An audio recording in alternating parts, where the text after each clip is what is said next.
अस्सलाम वालेकुम वरहमतुल्लाहि वबरकातुहू।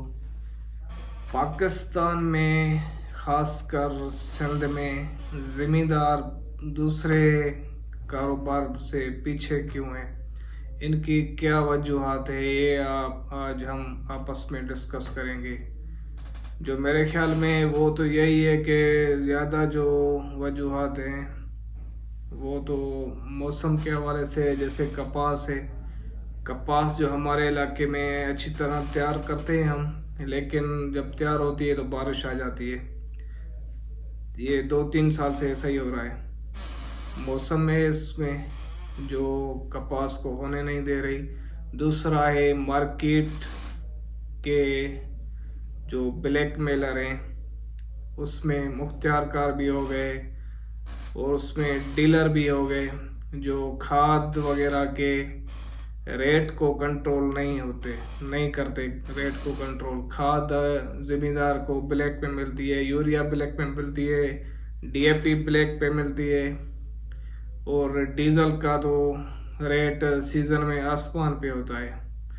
तो फसल को तैयार करने के लिए जो खर्चे होते हैं वो बहुत ही होते हैं, लेकिन फसल की जो जिन्स का जो रेट होता है, जैसे कपास हो गई, गंदम हो गई, वो डाउन हो जाता है।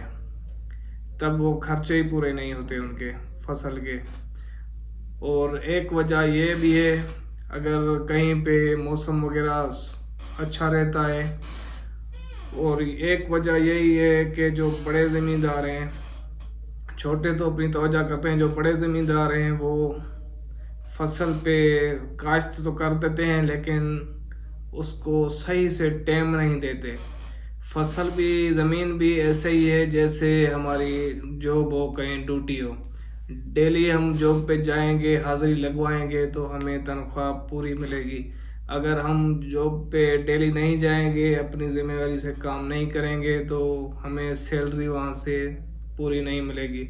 ऐसे ही ज़मीन पे हम टाइम नहीं देंगे, फसल पे रोज़ाना का टाइम नहीं देंगे, तो हमें फसल वो इनकम नहीं देंगी। फिर वो इसलिए कि जब उसको स्प्रे की ज़रूरत है, टाइम पे स्प्रे नहीं आ सकेगा। जब उसको पानी की ज़रूरत है, टाइम पे पानी नहीं आ सकेगा। जब खाद की ज़रूरत है, टाइम पे खाद नहीं आ सकेगी। जब उसको खुराक और ज़रूरियात की चीज़ें टाइम पे नहीं आएंगी फसल को, तो वो पैदावार भी इतनी नहीं देंगी। हमें जैसे फसल हम काश्त करें तो हमें डेली की रूटीन बनानी चाहिए। डेली उसको टाइम देना चाहिए, पूरा टाइम देना चाहिए फसल को, तभी हम अपनी जो टारगेट होगा पैदावार का, वो टारगेट पैदावार ले सकते हैं। और सबसे मेन वजह अल्लाह से दुआ करके, मेहनत पे भी, अपनी मेहनत तो करे बंदा, हर तरह से करे, लेकिन बरकत के लिए अल्लाह से ही मांगा जाएगा। अल्लाह के सामने हाथ उठाए जाएंगे, अल्लाह ही बरकत डाल सकता है फसल में। तो ये थे कुछ ज़मीन और ज़मींदारा के हवाले से मेरे ख्यालात। आपके जो ख्यालात हों वो आप कमेंट करके मुझे बता सकते हैं। अस्सलाम वालेकुम रहमतुल्लाहि व बरकातुहू।